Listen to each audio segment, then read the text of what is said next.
je recommence au début. Est-ce que vous savez ce qui distingue un chercheur d'un haut fonctionnaire? Le chercheur, il a toujours un joli diaporama. Et pas le fonctionnaire. Le fonctionnaire, il arrive, il a un tas de papiers. Et puis, il se rend compte que finalement, c'est pas le bon. Et puis, il se rend compte que finalement, il y en avait de toute façon pas assez. Donc, il le met là. Et puis, il dit, alors, attendez voir. J'avais quand même deux, trois...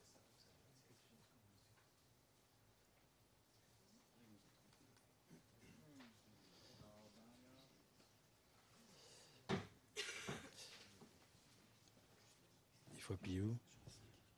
Pardon? Ah, j'ai pas l'habitude. J'ai- Non, non, pas totalement, ça va venir. Alors, euh, merci de me donner l'occasion de vous parler finalement de mon parcours professionnel. Je vais passer très peu de diapos euh, parce que finalement c'était l'occasion pour moi de me retourner sur près d'une vingtaine d'années. Parce que j'ai eu la chance, je pense que je peux dire que c'est une chance d'être peut-être là où il fallait au bon moment et de vivre depuis leur émergence en France les politiques publiques ou la politique publique, si on considérait qu'il n'y en a qu'une, relative à la nutrition. Alors, je ne sais plus avec qui j'en parlais. Ah, c'était avec Marine tout à l'heure. Elle disait, ben, j'ai pas l'historique. Alors, je vais te le donner en quelques mots. Les préoccupations sanitaires, au sens large, ont commencé il y a longtemps, il y a au moins un demi-siècle.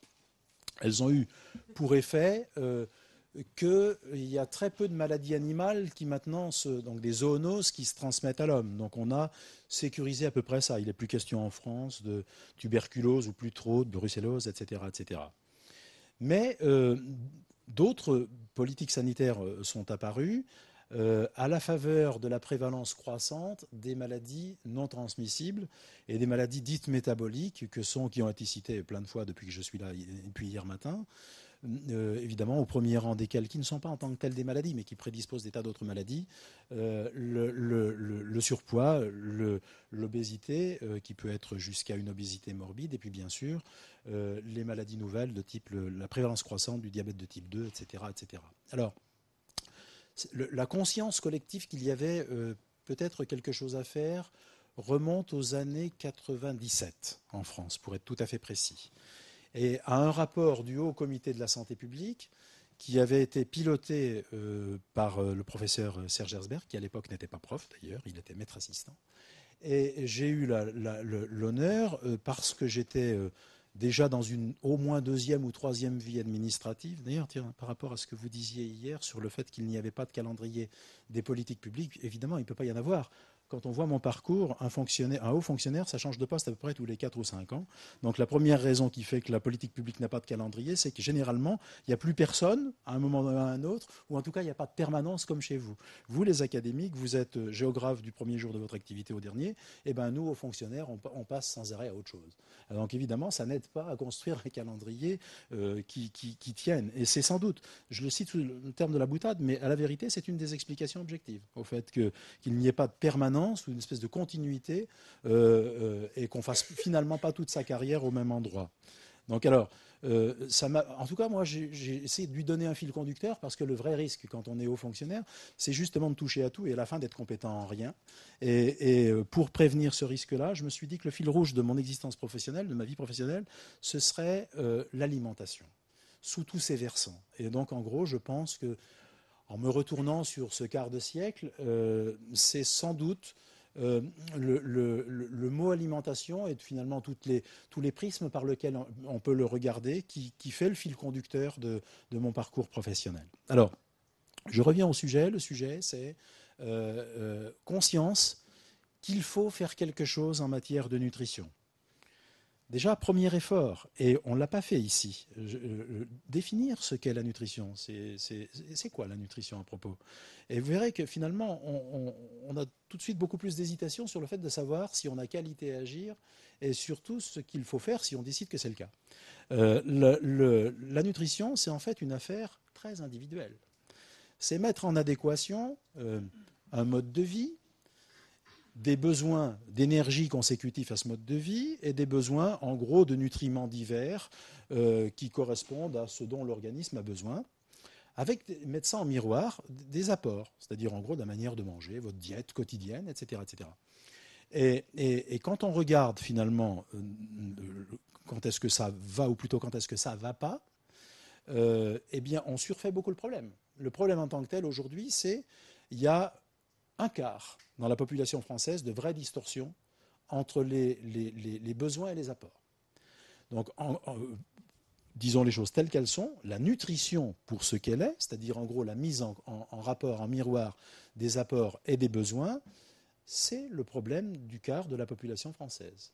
Mais certainement pas le problème de la totalité des personnes présentes dans cette salle. Donc, évidemment, ça a une conséquence, je le dis à dessein. C'est-à-dire que, est-ce qu'il y a lieu, quand on sait qu'on doit protéger d'un risque particulier qui est celui d'un déséquilibre entre ce que l'on mange et ce que l'on devrait manger, seulement le quart de la population, est-ce que ça valide l'idée qu'il faille prendre des mesures de politique publique totalement générales qui concernent la totalité de la population?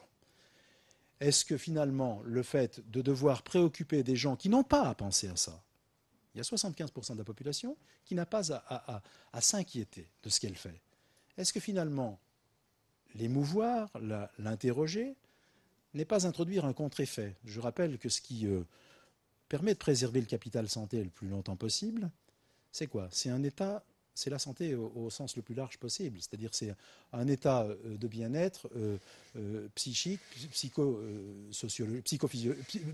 psychologique, on va dire, et physiologique. Et donc, si vous inquiétez quelqu'un qui ne l'était pas, vous allez vraisemblablement porter atteinte à son capital santé. Et donc, ça veut dire que le fait de dire la vérité aux gens, c'est déjà faire de la nutrition. La nutrition, c'est vraiment considérer les gens, ou la part de la population, qui a un vrai problème de régulation de ses équilibres, de ses choix d'ailleurs, et de ses équilibres. Alors évidemment, on ne peut pas l'abstraire de son environnement, et c'est tout le sujet. C'est-à-dire qu'on ne peut pas l'abstraire du fait qu'est là, n'importe qui, vous et moi, on a des supermarchés, on a une offre totalement disponible, et puis on n'a pas forcément les moyens d'acheter ce qu'il y a sur les rayons, d'où l'appréciation fort restrictive et très justement restrictive de François, qui dit la liberté, c'est pas ce qu'on a dans le caddie, la liberté, c'est la liberté de ce que l'on peut réellement y mettre. Et évidemment, il faut rentrer des éléments de pouvoir d'achat là-dedans. Mais enfin, la vérité, c'est ne pas faire croire à la population qu'il y aura un problème nutritionnel qui concernerait tout le monde. C'est faux. Et je pense que c'est un bon démarrage que de présenter les choses comme ça. En tout cas, ça cadre avec les vérités scientifiques établies. Alors après, est-ce que pour autant il ne faut rien faire? Est-ce que ça doit conduire à l'abstention en disant il y a 25% de la population, c'est pas bien grave, c'est moins grave que s'il y en avait 100%? Oui, mais non. Mais oui, mais non, parce qu'il y a des tas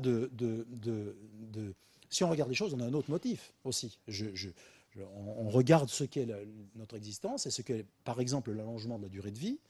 Je ne sais pas si vous avez remarqué, mais on prend encore quasiment un trimestre tous les ans, et ça fait un paquet d'années que ça dure. Donc on pourrait se dire, finalement, on vieillit la vie s'allonge, donc c'est formidable, et donc tout le monde va être content. Oui, mais sauf qu'on a une organisation où on essaye de gérer la dépense publique. Dans la dépense publique, il y a les assurances sociales, et les assurances sociales ont un vrai coût qui tient notamment à un fait que, même si on recule l'âge moyen de la mort, donc autrement dit l'espérance de vie, on ne recule pas simultanément l'apparition des problèmes de santé. Donc on est en train d'introduire, à l'inverse, une longue période au cours de laquelle il y a des coûts sociaux considérables.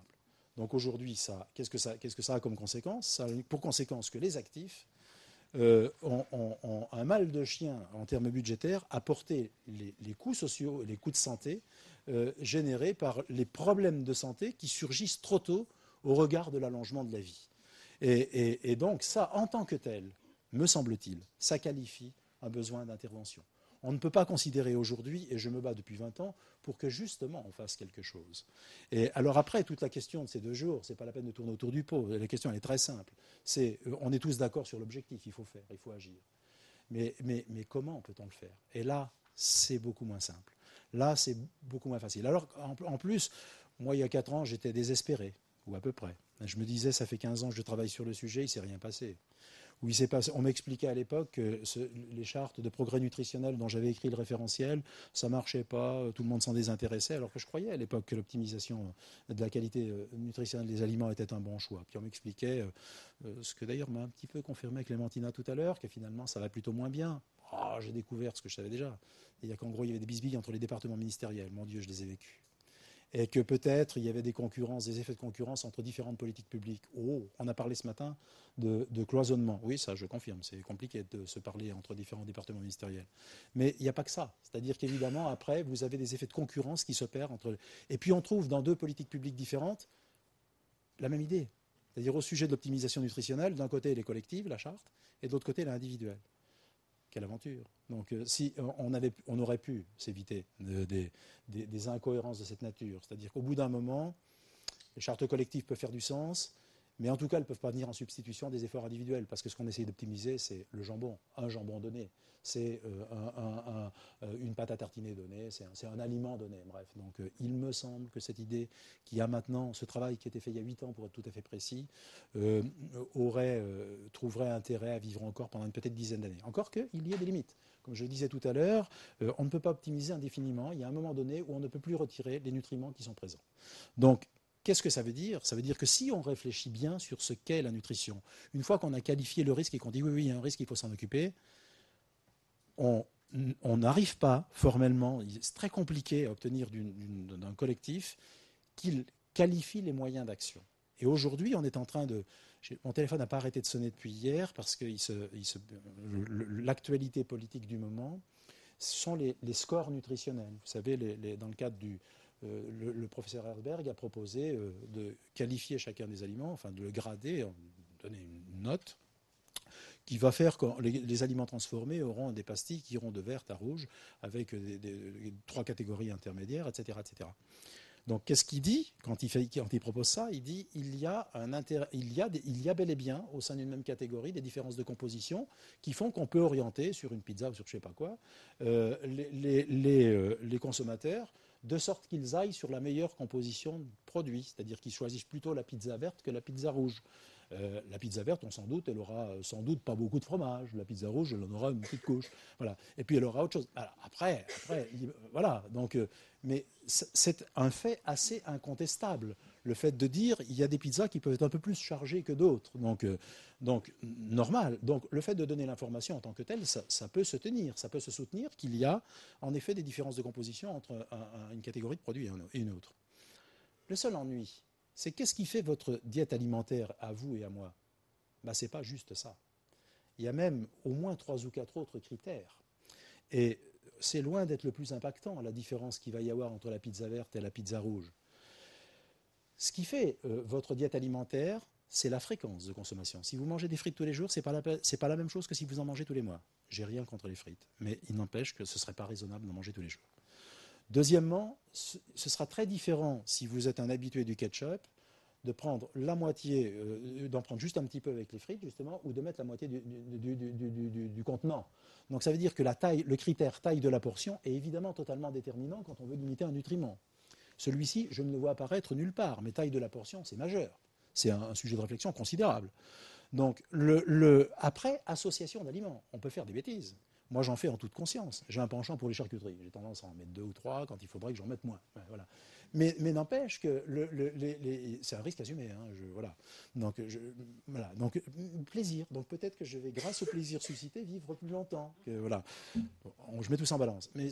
Mais n'empêche que les associations d'aliments, c'est là où les choses se construisent. C'est-à-dire comment on associe. Et d'ailleurs, il y a des fois des petites iconographies qui vous y aident. On vous dit, mettez un bol de lait avec un verre de jus d'orange et avec des céréales de petit déjeuner. C'est une indication. C'est une indication sur les associations d'aliments et en même temps sur le nombre de gâteaux qu'il faut mettre. Voilà. Donc vous voyez bien que ces 2 paramètres qui sont très importants dans la construction de la diète alimentaire. Puis il y a autre chose. En France, on a un modèle alimentaire qui tient compte du moment de consommation. Enfin, je ne vois pas je vois personne manger autour de moi des céréales de petit déjeuner à tout bout de champ, à toute heure du jour et de la nuit. Donc il y a bel et bien des aliments qu'on mange à certains repas et pas à d'autres. Et donc, évidemment, ça fait partie, au final, de la construction de la diète alimentaire. Donc, si on veut donner des indications aux consommateurs, et moi je partage totalement l'objectif de mon ami et de mon vieux compagnon Serge Herzberg, je partage totalement son avis qu'il faut améliorer l'information nutritionnelle, parce que retourner un paquet, voir un tableau et faire des règles de 3, c'est moyen. Enfin voilà, c'est pas à la portée de tout le monde. Et en plus, on explique qu'il y a des inégalités sociales de santé. Là, je vous garantis que vous savez quels sont les exclus. Déjà, celui qui pratique plus la règle de 3, dommage pour lui, mais c'est foutu. Donc, il va être incapable de mettre en adéquation la quantité de produits et ses besoins. Si tant est qu'ils les connaissent, parce que tout ça est très gentil, mais quand on dit qu'il faut calibrer les apports aux besoins, si je fais une petite interrogation écrite sur vos besoins, et juste sur l'énergie, vous allez être assez embarrassé pour me dire si vous avez besoin de 1800 ou de 2004, voyez-vous, et vous ne saurez pas me dire. Et moi, parce que même moi, j'ai des problèmes, mais pourtant, je fais ça depuis longtemps. Donc, j'ai un truc qui compte le nombre de pas. Mon téléphone portable, il me dit le nombre de pas que je fais tous les jours. Et d'ailleurs, enfin, il le faisait parce que ça décharge ma batterie trop vite et j'ai arrêté l'application. Mais n'empêche que je voulais savoir quelle était justement la quantité d'énergie dont j'avais besoin, voyez-vous. Parce que la nutrition, c'est rien d'autre que ça. C'est être à l'équilibre. Voilà. Et alors, donc, évidemment qu'on a des chantiers sur lesquels on peut agir. Le premier, vous avez bien compris que quand la ministre nous explique dans les éléments qui motivent son projet de loi de santé qu'il faut que les consommateurs choisissent en toute connaissance de cause, moi je suis totalement d'accord avec elle. On ne peut pas être opposé à ça. Le fait de dire il faut que chacun décide en toute connaissance de cause, bah oui.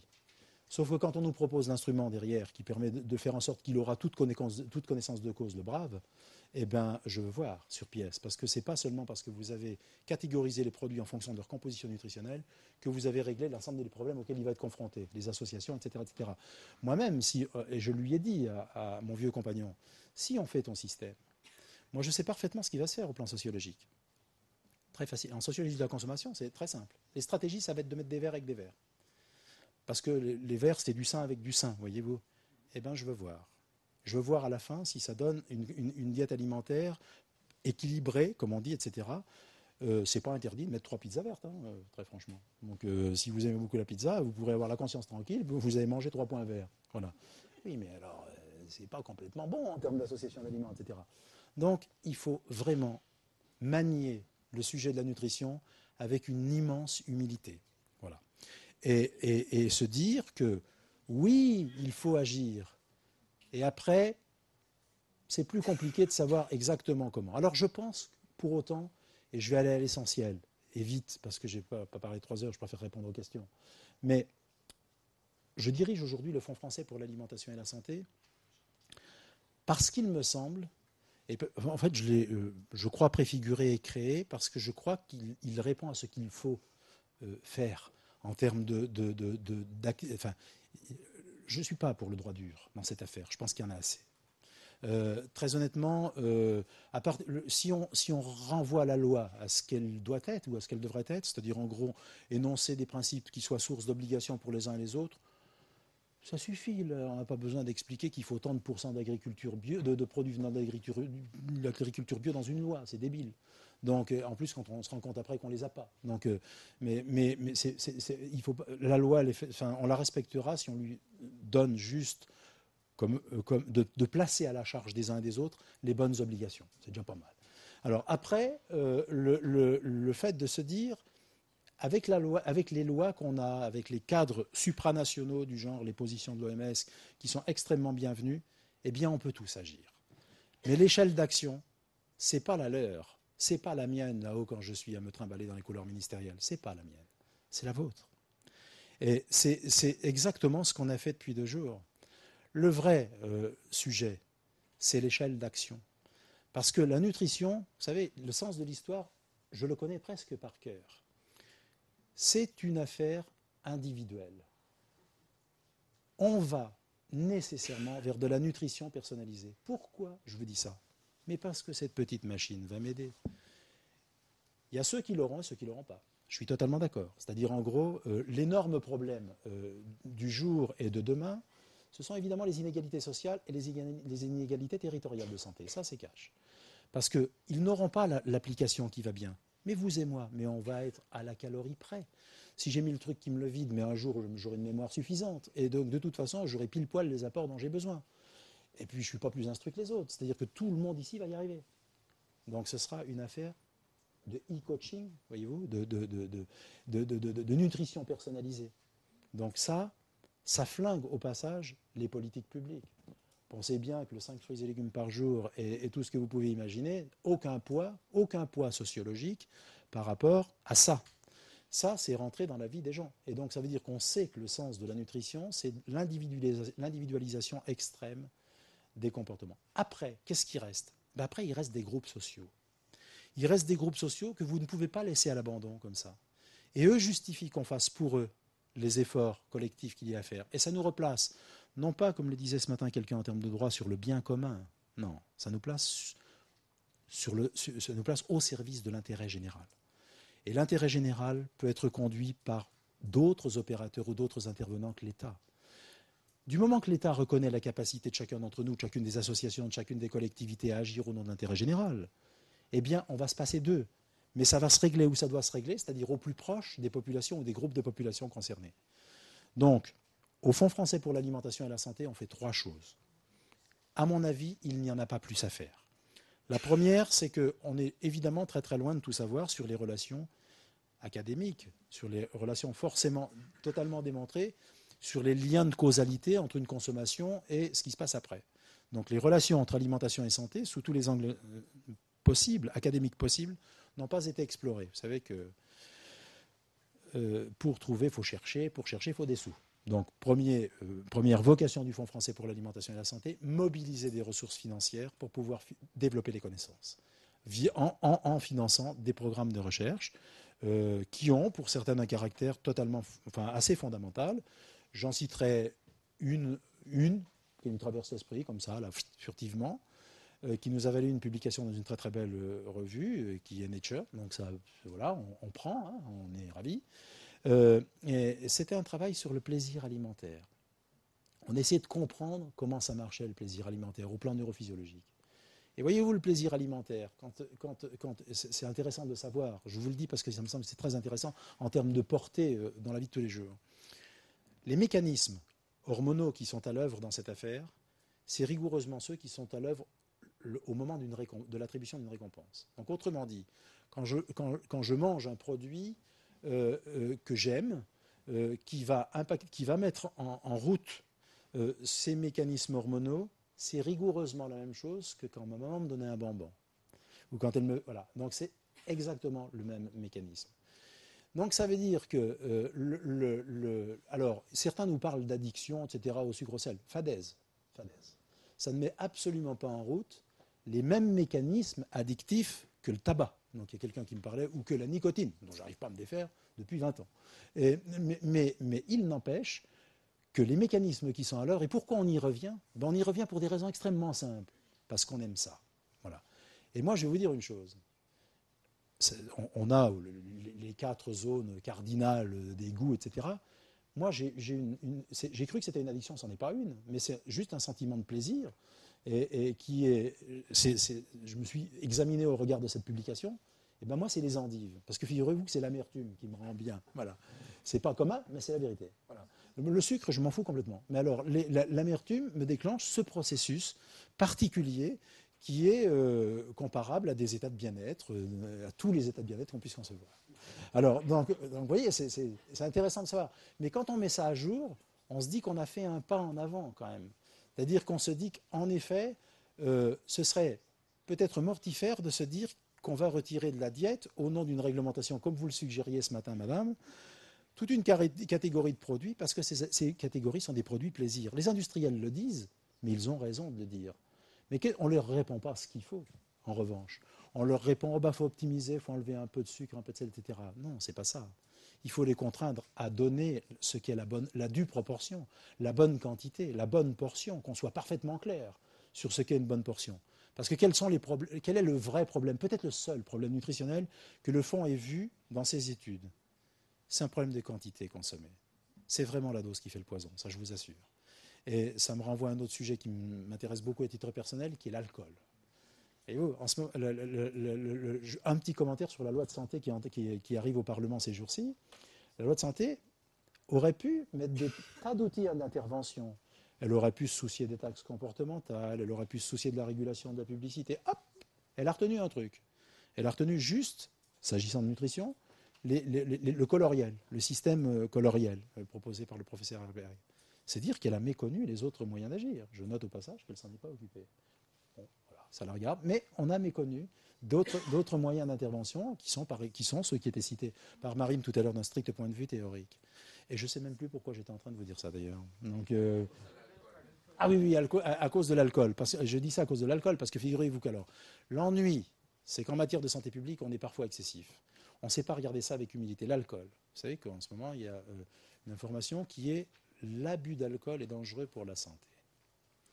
Eh bien, la proposition d'amendement gouvernemental, ça va être l'alcool est dangereux pour la santé. Autrement dit, au premier verre, mais c'est une catastrophe, je suis vigneron. C'est fou. C'est pas vrai en plus. Et j'en fais quoi de mon French paradoxe, moi, si on dit que je peux plus boire un verre de vin? Donc il y a un vrai problème, voyez-vous. Je dis, en matière de nutrition, c'est l'excès qui pose problème, c'est la taille des portions qui pose problème. Et en matière de vin, c'est tout pareil. Je ne l'ai pas cité tout à l'heure, je vous ai dit, il y a les gras saturés, etc. Il y a aussi l'alcool, bien entendu. L'alcool génère des problèmes de santé publique. Mais un verre, ça va. 2, moins bien. Et 3, pas du tout. Mais voilà, mais ça veut dire qu'à un verre, regardez les producteurs de vin, et ils ont raison, j'ai signé une pétition avec eux il y a 2 jours. Quand même, il ne faut pas exagérer, on est bien obligé de reprendre de temps en temps sa casquette. Et alors, et tous ces polyphénols qui sont des facteurs de protection contre le cancer, etc., etc. Eh bien oui, mais si on s'interdit le premier verre, on passe à côté. Donc, la nutrition, c'est le balancement circonspect. C'est la capacité à dire, j'ai un propos équilibré, j'ai pas toutes les certitudes d'un coup, mais j'essaye de mettre tout en œuvre en même temps pour tendre vers un objectif d'efficacité. Et je pense qu'on y arrivera au plan national le jour où on a activé tous les leviers d'action. Il y en a un qu'on oublie carrément, ou presque tout le temps, sauf que il est passé inaperçu parce qu'il a été pris en compte par Stéphane Le Foll il n'y a pas si longtemps. La loi d'avenir de l'agriculture, du 13 ou 14 octobre, promulguée le 13 ou 14 octobre 2014, fait de l'éducation alimentaire ce qu'elle n'en avait jamais fait auparavant. On trouve tout un truc où il y a d'ailleurs même les recteurs d'académie qui ont reçu il n'y a pas longtemps des instructions précises pour que les services régionaux d'alimentation proposent des outils et finalement des modules d'enseignement aux plus petits. C'est vachement bien. On va enfin parler du fait alimentaire et de la manière de s'alimenter comme il faut à l'école primaire. Pour l'instant, c'était juste une blague. Donc, il n'y avait rien de construit. Donc, comment voulez-vous agir en toute connaissance de cause si vous n'avez pas les éléments? Donc, éducation alimentaire, évidemment. Ça va de soi. Réflexion autour de la publicité, ça va de soi. Réflexion autour des taxes comportementales, Fabrice Etilet notamment, entre autres, mais voilà, on peut être pour ou contre, ce n'est pas le sujet, mais au moins il faut regarder toutes les potentialités du processus. Je ne suis pas sûr qu'il faille le faire, mais il faut regarder. Et puis, il faut les mettre côte à côte. Et puis après, quand on se dira qu'on a tous les moyens d'agir, au plan national, à mon avis, on aura fait le boulot. Mais deuxième champ d'intervention du fond, important, qui justifie mon intervention devant vous aujourd'hui. Repérer des actions locales qui font sens, qui trouvent une cohérence territoriale. J'ai évidemment bien aimé, comme tout le monde, les expériences qui nous ont été présentées de Nantes, de Mouans-Sartoux, etc., etc. Mais pourquoi? Parce que c'est la bonne échelle.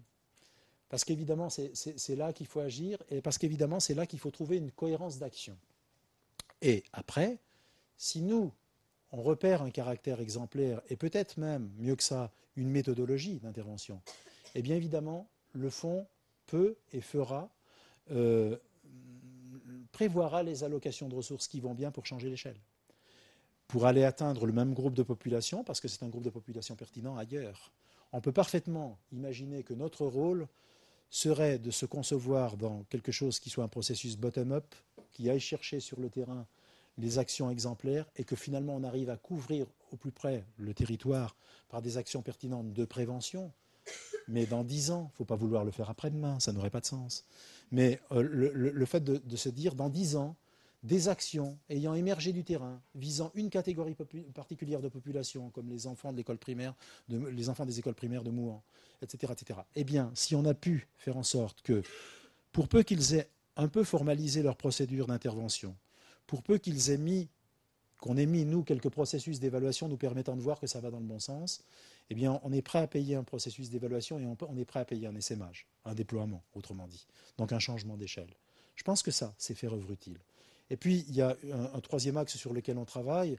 Donc, j'ai dit financement de la recherche, développement des connaissances, repérage, identification des actions de prévention les plus pertinentes et accompagnement financier pour leur changement d'échelle.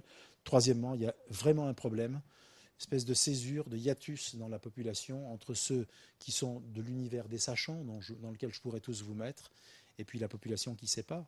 Et la méconnaissance, c'est le premier élément de rupture, c'est le premier élément formel qui constitue, qui assied les inégalités sociales de santé. C'est parce qu'ils ne savent pas. Ils ne font pas ce qu'il faut, souvent par manque de moyens, et souvent on connaît parfaitement l'impact des critères économiques, mais pas seulement. C'est-à-dire qu'il y a vraiment un moment ou un autre, il faut avoir 2-3 éléments de base. Il faut savoir que le calcium, c'est plutôt dans le lait, pas dans le jus d'orange, voyez-vous, et la vitamine C, le contraire. Et voilà, donc parce que quand on regarde, finalement, il n'y a pas grand-chose à savoir pour arriver à diversifier son alimentation à un niveau tel que ça ne suscite pas de problème nutritionnel. Mais souvent, ces quelques éléments ne sont pas présents. Et donc après, comment voulez-vous faire la jolie pyramide qui nous a été dite, qui est une pyramide de fréquences, hein, j'observe au passage. D'ailleurs, j'observe au passage que ce best-seller qu'on avait fait avec quelques-uns, qui s'appelait La santé vient en mangeant, 1 million d'exemplaires vendus, hein, sans la moindre royalty, c'est à dire. Donc j'ai eu l'honneur de faire partie des rédacteurs. Hein, 1 million de petits bouquins, La santé vient en mangeant quand même, c'est pas rien. Et donc c'était il y a une douzaine d'années, quelque chose comme ça, où on présentait quoi? Eh bien, on présentait des fréquences. On disait un produit laitier, 5 fruits et légumes, tout ça c'est venu de ce petit livre, en fait. Donc des avis de nutritionnistes qui disaient, en France, voilà, il faut tendre vers des fréquences, de la flotte à tous les repas, etc. etc. Donc tout ça, vous voyez, il ne faut pas savoir grand-chose. Ce petit bouquin, c'était quand même pas des connaissances académiques terrifiantes, mais il n'empêche qu'elles n'ont jamais diffusé dans la population. On en aurait fait 10 millions, ça n'aurait rien changé, parce que je pense qu'il aurait été directement sur les armoires. Donc aujourd'hui, on a un vrai sujet, c'est comment on fait pour faire en sorte que ces connaissances élémentaires, parce qu'elles sont élémentaires, puissent perfuser, diffuser, percoler, ou comme peu importe le verbe, dans la population et dans tous les groupes de population. Je pense que si on réussit à faire ça, eh bien, on aura fait un grand pas en avant. Et nous, alors, on essaye de vulgariser des connaissances scientifiques. Comment on fait? On fait des états des lieux de la science sur des grandes questions.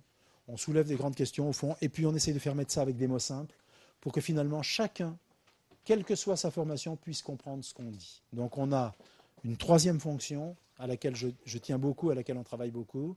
On a par exemple sur notre site internet l'alimentation en 200 questions. C'est des choses très simples, très accessibles. Et le but, c'est faire en sorte que l'on vulgarise et qu'on essaye de couper, enfin de rapprocher ce monde des profanes et ce monde des sachants, qui malheureusement est extrêmement cloisonné lui aussi.